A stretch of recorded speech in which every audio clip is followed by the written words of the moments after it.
The result of football instant replay video reviews can alter a consumer's perception of a brand, according to a study conducted by researchers at the University of Georgia Grady College of Journalism and Mass Communication.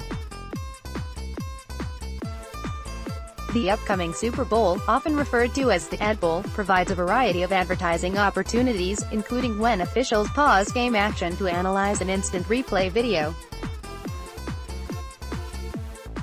A pair of Grady College researchers have linked the outcomes of those football replay reviews to consumers having a positive perception of a brand.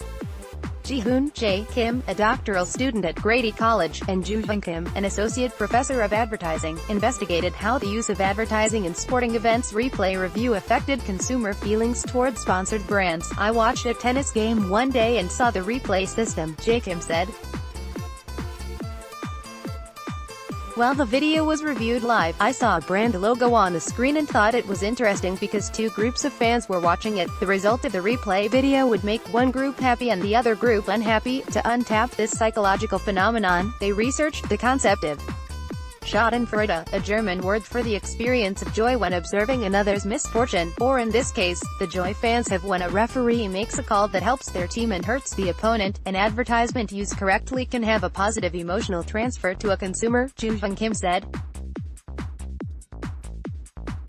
"A traditional view is that attitudes toward advertising leads to attitudes toward the brand, which then drives consumer behavior." J. Kim and Joo-hyun Kim developed an online experiment where nearly 400 students watched brand-sponsored instant replay videos in college football games. Participants were then asked a series of questions based on the result of the replay review. The study measured responses in 4 game situations varied by the caliber of rivalry and level of suspense: rivalry games, non-rivalry games, suspenseful games and non-suspenseful games. Results showed increased focus and attention from spectators during rivalry games and during suspenseful moments. Also, spectators felt a greater amount of positive emotion when a referee's decision through an instant replay video benefited their team late in a game with a close score compared to a less suspense-filled moment.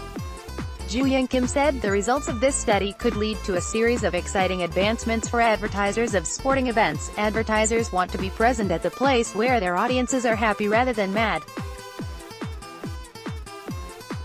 They want to be associated with the positive memory, Joo-hyun Kim said.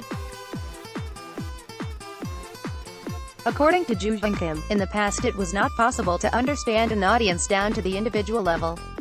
Individual targeting is becoming possible because of the technological advances. Programming systems will be able to use algorithms to choose whether to show a certain brand logo to a specific fan watching the game.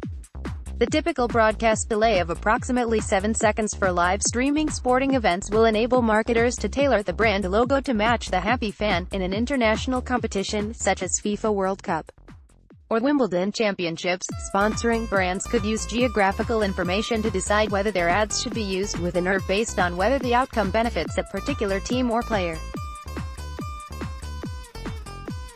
This would need a lot of coordination among the sponsors, media, and the sporting event hosts, J. Kim added. Future research will focus on Schadenfreude's inverse concept, Glücksschmerz, or feeling unhappy about the good fortune of others. Both concepts show how morally weak humans can be in social settings. We like when our opponent fails and don't like when the opponent succeeds. But that's the reality of being human, and the marketers can seize this untapped opportunity for their brands, Joo-hyun Kim said.